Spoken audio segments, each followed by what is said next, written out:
боридан барф ва сардии ҳаво рӯзи 21 ноябр барои кормандони муассисаи давлатии хонаи интернати бемориҳои рӯҳии ноҳияи восеъ ғайри чашмдош набуд. дар ин хусус аз хабарҳои телевизион ва радио хабар доштанд. дар ин рӯз барои кормандони хоҷагӣ кор аз субҳи барвақт оғоз гардид. зиёда аз 1000 дарахтони сӯзанбаргро аз барф тоза намуданд. дар гармхонаи муассиса аз ҳамин рӯз оғоз намуда кор шабонарӯзӣ ба роҳ монда шудааст.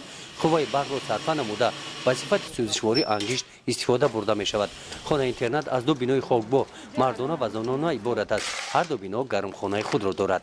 муассисаи давлатии хонаи интернати беморони рӯҳии ноҳияи восеъ аз соли 56 то инҷоин фаъолият карда истодааст.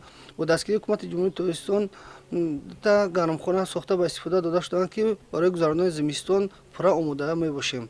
барои гузарондани зимистон зиёда аз 45-50 тонн ангиш 30 куб эзум захира кардем.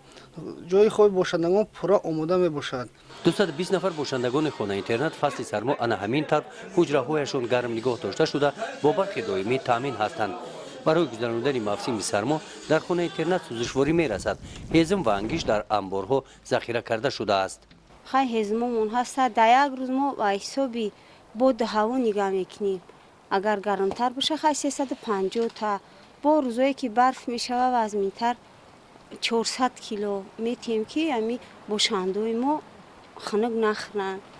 хай ака беҳбудӣ шава барои бошандои мо гармӣ.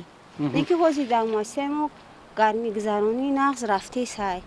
бошандо ҷошон нағзай гармай. ду гармхонаи дута котел медорем, пости зано, пости мардо. пости мардо да дута качигарай, пости зано дам дакас сминда месан як шабпас. нағз рафтесай гармӣ гузаронӣ. шабонарӯзӣ кор мекунад. шабонарӯзӣ кор кардесай. захираи ғизо мерасад. хонаи интернат аз даромади ҳосили заминҳои хоҷагии ёратсон имсол ҳосили хуб гирифтааст. истифода аз гармхона имкон додааст ки ошхона ба маҳсулотҳои тару тоза таъмин карда шаванд. дар гармхона асосан лимон парвариш карда мешавад. назар ба соли гузашта ҳосили лимон имсол бисёр аст мегӯянд табибон. дар муассисаи давлатии хонаи интернат хоҷагии ёратсон вуҷуд мебошад ки як гармхона низ 86 бех лимон вуҷуд дорад. ҳар рӯза барои болои устоли бошандагон лимончӯй ҳаст. замини хоҷагии ёрасон пурра самаранок истифода бурда сабзавоти тару тоза ҳар рӯза пешниҳод менамоем.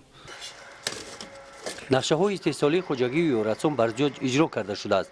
маҳсулотҳои дар амбор буда бисёраш истеҳсоли худӣ ҳастанд.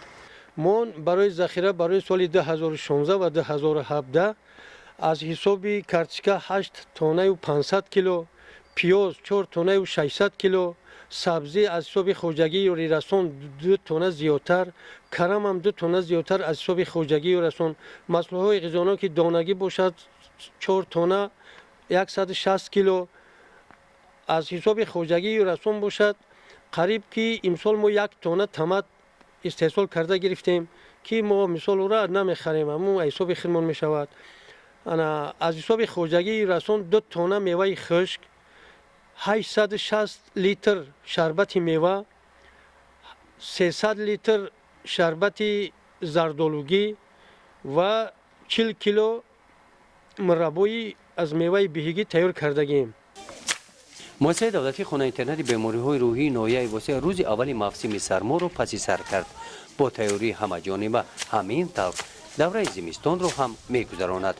гузориши хоҷа назрив, худоиназар зуҳуров аз ноҳияи восеъ барои барномаи иттилооти навид.